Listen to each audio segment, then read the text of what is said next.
Bonjour et bienvenue dans cette nouvelle vidéo de la collection Flash Gordon édition collector chez Hachette. Nous en sommes actuellement au tome 15 regroupant les planches dominicales du 23 juillet 1967 au 12 juillet 1970. Alors, toujours le même format italien avec titre avec dorure et la frange de collection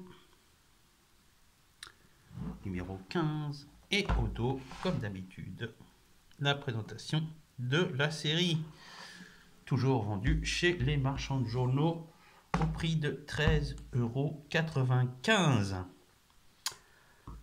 Alors, ce tome 15, il est spécial puisqu'il ouvre une nouvelle ère des comics de Flash Gordon. Nous avons les derniers dessins de Macraboy et la période d'Anne Barry qui commence. Voilà, les pages de garde, présentation.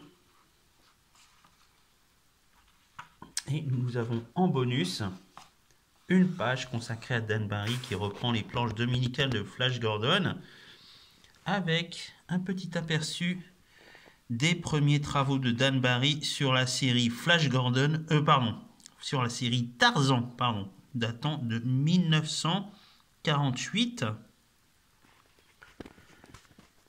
Voilà. Avec là un aperçu de la fiche de Soleil Vert. Il y a un rapport avec, je crois qu'il faut lire l'article. Et nous avons bien sûr en présentation les titres des histoires présentes. Nous en avons 7 au total.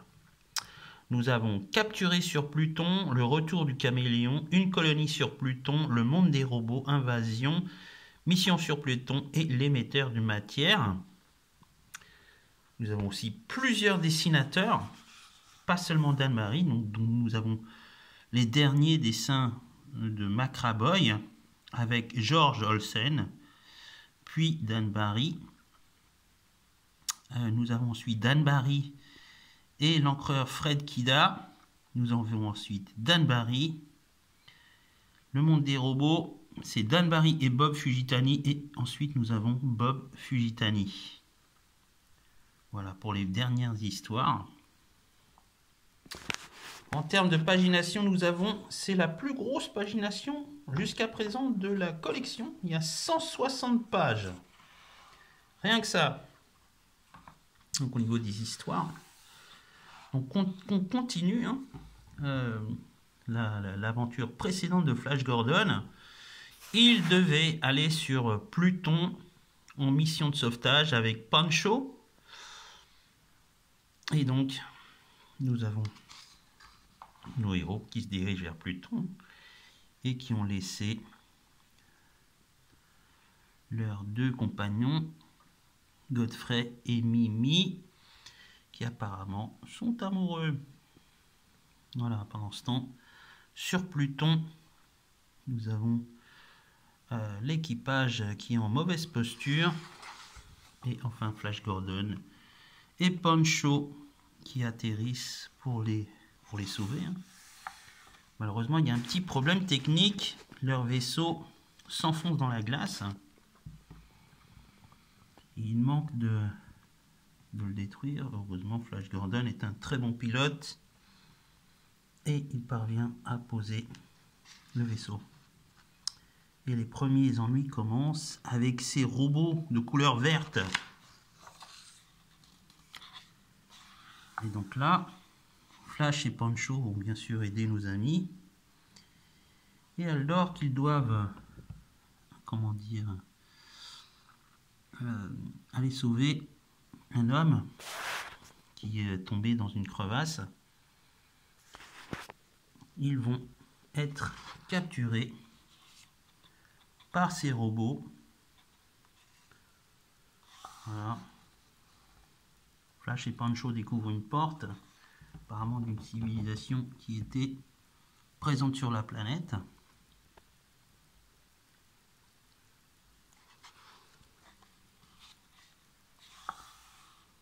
Et donc ils sont à nouveau capturés. Et là, ils découvrent que les robots savent faire, on ne sait pas à quoi. On leur donne de la nourriture, bien sûr, comme ils ont faim, ils mangent et ils s'évanouissent. La nourriture était droguée.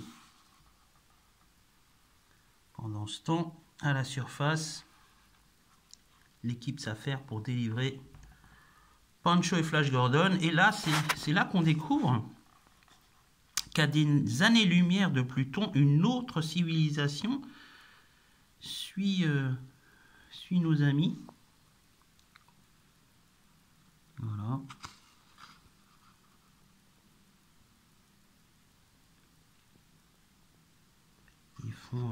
Ils les scrutent. Et en fait, ils sondent leur cerveau pour savoir ce qu'il y a sur la planète Terre. Et ils les téléportent sur la planète.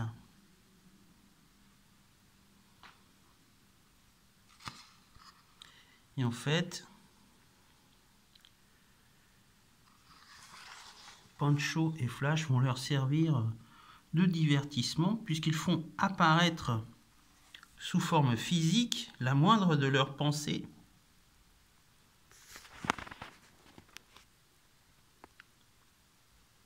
Toutes sortes de choses arrivent.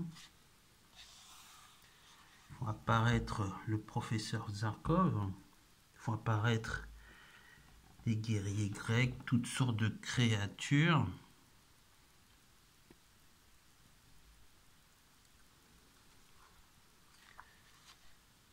Et grâce à leur télévision, en fait, ils servent de divertissement. Voilà. Donc là, nos amis vont dans la ville des extraterrestres qui sont des Utraniens. Et la planète s'appelle la planète Utra.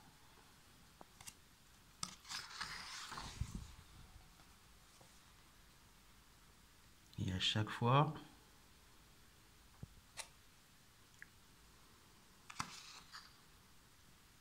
ils font apparaître la moindre des visions de nos héros. Et c'est à la fin, uniquement à la fin, que Flash Gordon comprend tout. Et il décide de ne plus servir de cobaye. Et c'est là qu'on voit apparaître un vaisseau. Là, le style change littéralement. Il s'agit cette fois-ci de Dan Barry. On le voit. Hein. Et nous avons donc le professeur Zarkov qui vient au secours de Flash et Pancho.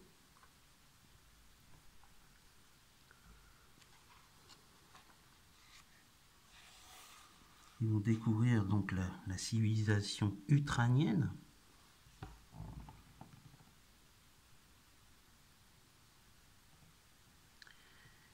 Et au final, Flash, Pancho et Zarkov repartent de la planète Utra. Et c'est là qu'une nouvelle aventure débute.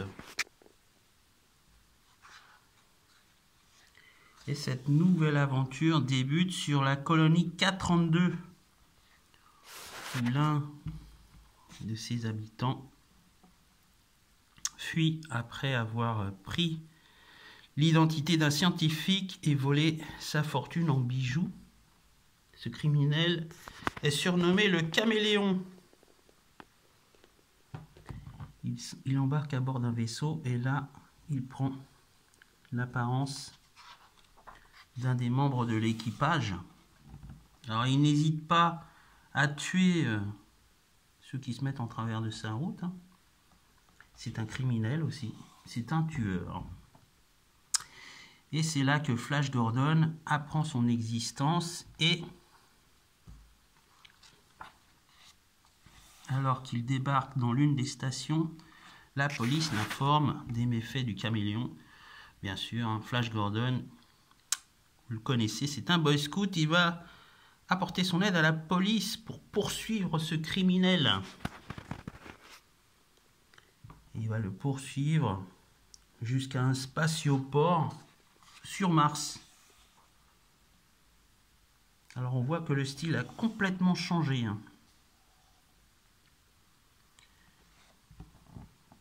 Le style est un peu plus haché, un peu plus carré, mais j'aime beaucoup.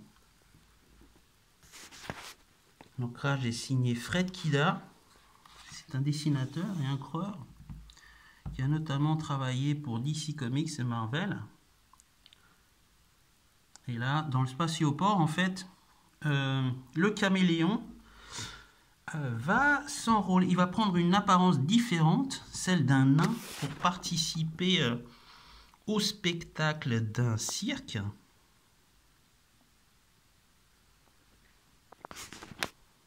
Voilà. Alors, comme je vous le disais, le style est radicalement différent. Et je trouve qu'il me rappelle beaucoup celui du dessinateur Don Heck. Si vous avez eu l'occasion de voir des comics de Don Heck, en fait, ça ressemble beaucoup à son style. Et donc là, Flash Gordon est confronté au caméléon qui a pris l'apparence d'un nain qui se fait appeler Marco. Alors à un moment, Flash Gordon a une idée, il va utiliser une télépathe, Cassandra, pour voir si le nain est bien celui qu'il pense, le caméléon. Alors Cassandra va lui cacher la vérité et elle va devenir l'associée de Marco. Elle tombe amoureuse de lui.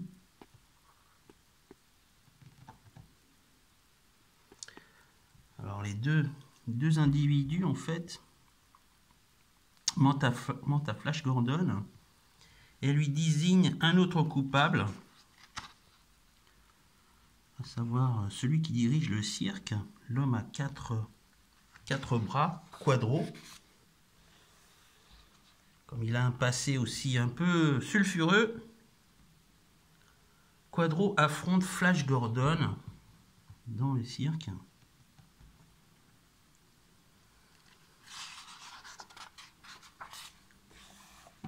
Il y a des créatures, il fait sortir une créature. C'est quand même pas mal dessiné. Je trouve que c'est plutôt pas mal. J'aime bien son style à Dan Barry. Alors là, c'est ses premiers débuts comme dessinateur. Enfin, c'est pas vraiment ses débuts comme dessinateur, mais en tout cas, sur Flash Gordon. Et on voit que là, apparemment, ça se finit mal. Marco tombe et meurt. Et en fait, c'est là que Cassandra va essayer de se venger de Flash Gordon, puisqu'elle était amoureuse de Marco. Et elle va donc pousser Quadro à tuer Flash Gordon. Ils font enlever Dale Arden et donnent rendez-vous à Flash Gordon dans la partie sauvage de Mars, qui était une ancienne colonie des Terriens. Alors Quadro affronte Flash. Ce dernier, bien sûr, le met KO. Puis ensuite, on a un extraterrestre, soi-disant un martien, qui apparaît devant Flash. En fait, c'est Cassandra qui a pris l'apparence d'un extraterrestre. Et donc Flash l'affronte pour délivrer Dale.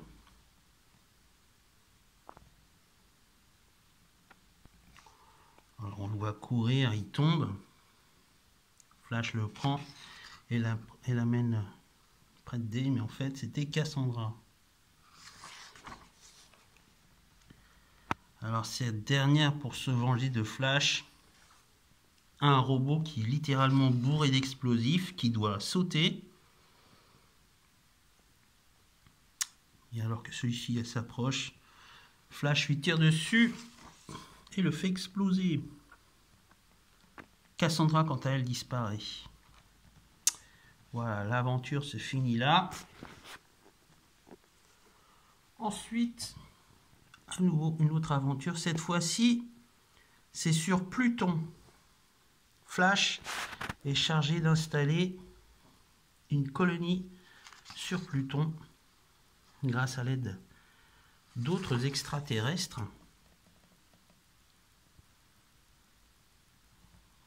Voilà, les clètes. Ceux-ci ont une force hors du commun. Et donc ils se rendent sur Pluton. Et grâce à leur technologie, en fait, ils vont faire fondre la glace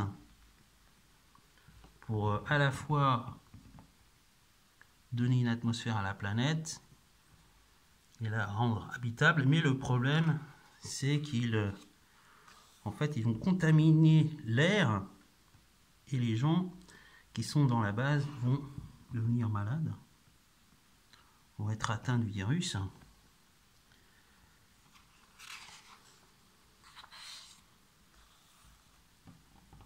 Et pas que ça, enfin, il y a toutes sortes de choses.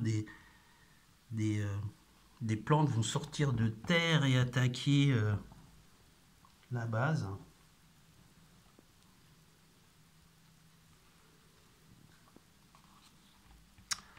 Enfin bref, ils perturbent vraiment l'écosystème de Pluton. Et là, toutes sortes de créatures vont sortir de terre, hein, puisque elles ont été décongelées. Et Flash va les affronter. Hein. On les voit, hein. Ils sont énormes, avec des tentacules. Là, c'est très très bien dessiné. L'histoire aussi est vraiment passionnante. Au final, ça va très mal se finir, puisqu'il va y avoir beaucoup de morts.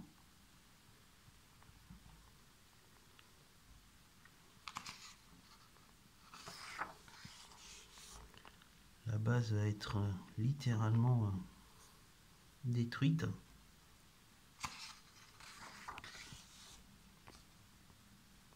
Au final, ils vont donc abandonner Pluton et retourner sur Terre. Voilà. Ensuite, début d'une autre aventure. Flash est en vacances sur Terre. Et là, il reçoit un message. Un message d'aide, enfin, un appel à l'aide. Et donc, notre héros va sur une planète littéralement contrôlé par un ordinateur. Et cet ordinateur contrôle des robots. Il y a vraiment des milliers de robots sur cette planète. Et là, il est capturé par des robots et emmené dans une espèce de cachette. Là, il découvre une jeune femme. En fait, cette jeune femme, à l'apparence humaine, n'est rien d'autre qu'un robot créé par un individu. Le voilà, il s'agit du maître des robots, le maître. Alors autant il y avait dans les années 50 des ennemis un peu caricaturaux, je trouve que là les personnages, les méchants sont très très bien inventés et ils sont quand même, ils ont un sacré, comment dirais-je, j'ai du mal à trouver les mots. Ils ont vraiment une personnalité intéressante, je trouve. Et là, ils découvrent d'autres humains, scientifiques. Enfin, Flash Gordon va les aider à sortir de là. Et ils affrontent, là encore, toutes sortes de robots. Et là, en fait, on se rend compte que l'ordinateur central qui dirige la planète, qui est aride, hein, affronte le maître des robots. Donc il y a un ordinateur qui est pour les humains et le maître des robots qui, lui, est pour les robots. Et les deux s'affrontent, en fait. Donc, l'ordinateur central aide Flash Gordon. Beaucoup d'action. L'histoire aussi est vraiment très intéressante. Et là, on voit à nouveau que le style change. Il ne s'agit plus de Dan Barry, mais de Bob Fujitani. Son style est beaucoup moins net, je trouve, que Dan Barry. Hein. Là où Dan Barry était quand même assez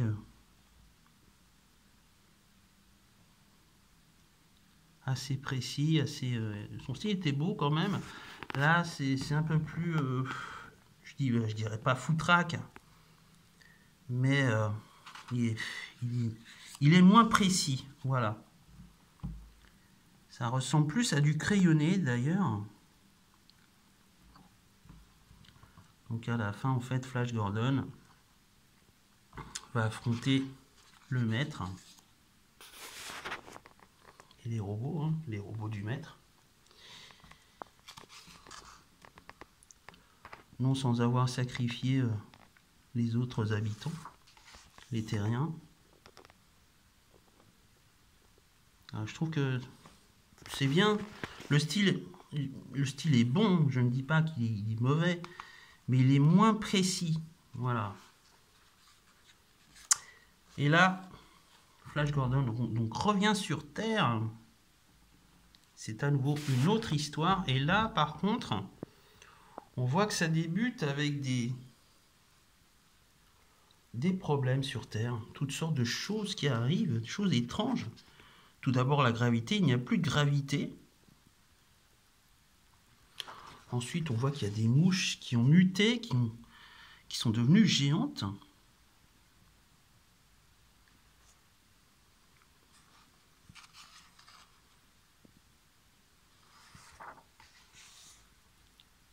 Après, on voit aussi qu'au niveau des rayons sur la planète Terre, les gens deviennent invisibles.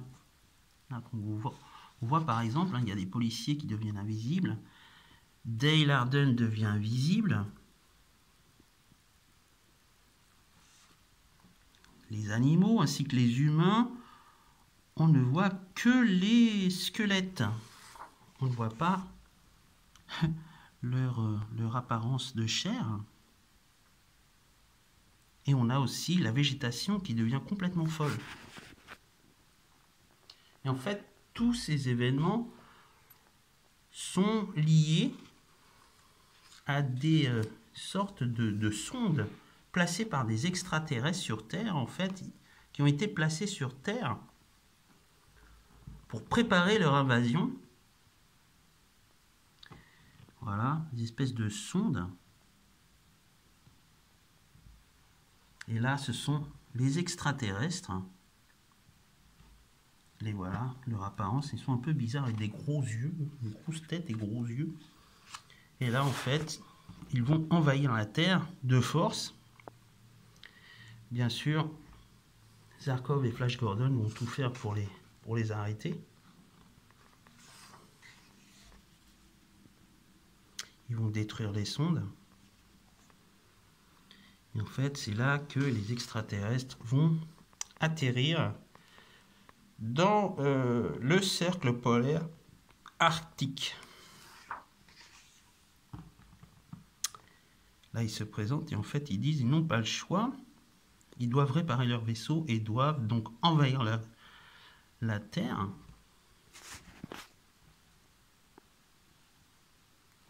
Flash et Zarkov les informent qu'ils peuvent être accueillis paisiblement, mais les extraterrestres, ça ne les intéresse pas.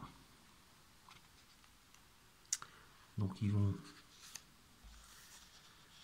Première rencontre, en fait, c'est... ils vont voir comment réagissent les humains à leur force, et ils vont les combattre en duel. Et à un moment, l'un des extraterrestres devient complètement fou et s'en prend à l'un des leurs. Flash Gordon va sauver la mère extraterrestre ainsi que son enfant. Et en fait, c'est là que les extraterrestres comprennent que les humains sont leurs amis. Et l'un d'entre eux, ne l'entend pas de cette oreille et veut faire détruire le vaisseau grâce à une machine. Mais le chef des extraterrestres, qui s'appelle Neruko, va le tuer. Voilà.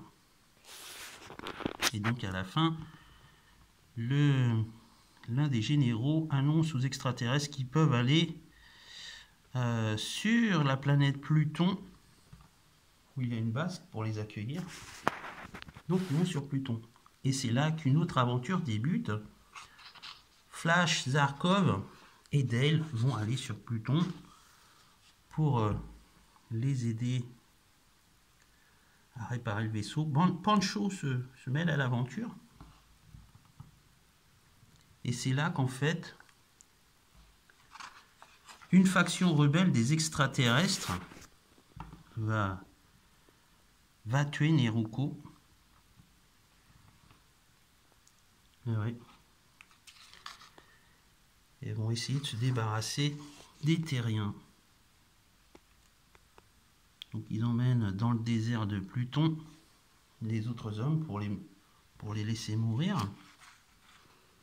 Et bien sûr, Flash va comprendre ce qui se passe. Et il va aller affronter la faction rebelle et délivrer et sauver ces hommes dans le désert de Pluton, le désert de glace.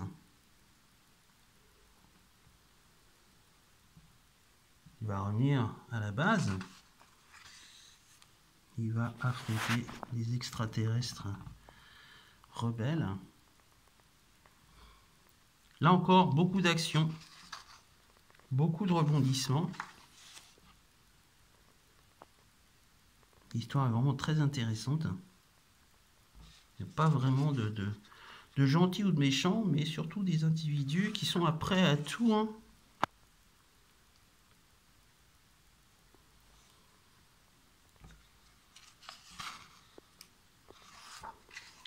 Et pendant leur combat,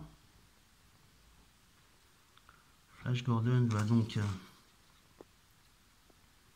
affronter le chef des méchants qui s'appelle Milan.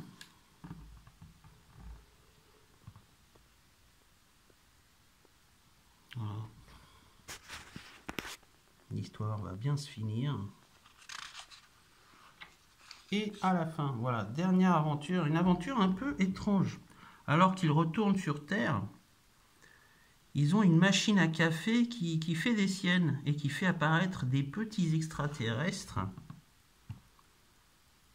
Et en fait, la machine à café est reliée à une sorte de machine sur Terre qui sert de, comment dirais-je,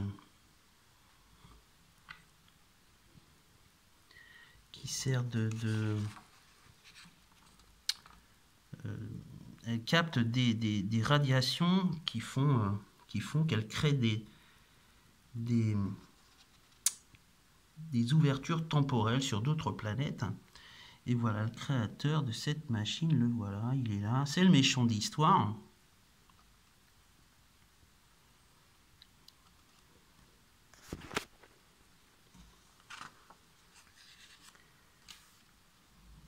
Et en fait, il fait téléporter qui il veut, où il veut, pour voler des secrets. Par exemple, il vole les secrets du professeur Zarkov pour faire chantage sur les grandes puissances du monde. Et à un moment, nous avons aussi nos héros qui sont téléportés sur la planète des hommes minuscules. Et en fait, c'est eux qui sont à l'origine de cette technologie.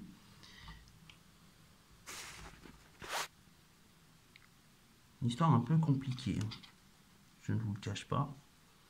Et le méchant, le voilà, il s'appelle Gaborsk. Et son adjoint, c'est Fabian. À un moment moment. Il capture aussi Dale Arden. Grâce aux petits extraterrestres, en fait, ils vont trouver la cachette de Gaborsk. Donc il va se rendre dans son château, va l'affronter et détruire sa machine. Tout va redevenir en ordre. Histoire un peu bizarre, hein. Je ne vous le cache pas. Pas la plus réussie de toutes, mais bon, assez sympathique. Voilà pour ce qui est de ce 15e album du renouveau de Flash Gordon, hein, avec des styles de dessin radicalement différents de ceux qu'on avait, hein. Pour ma part, je trouve qu'ils sont moins soignés.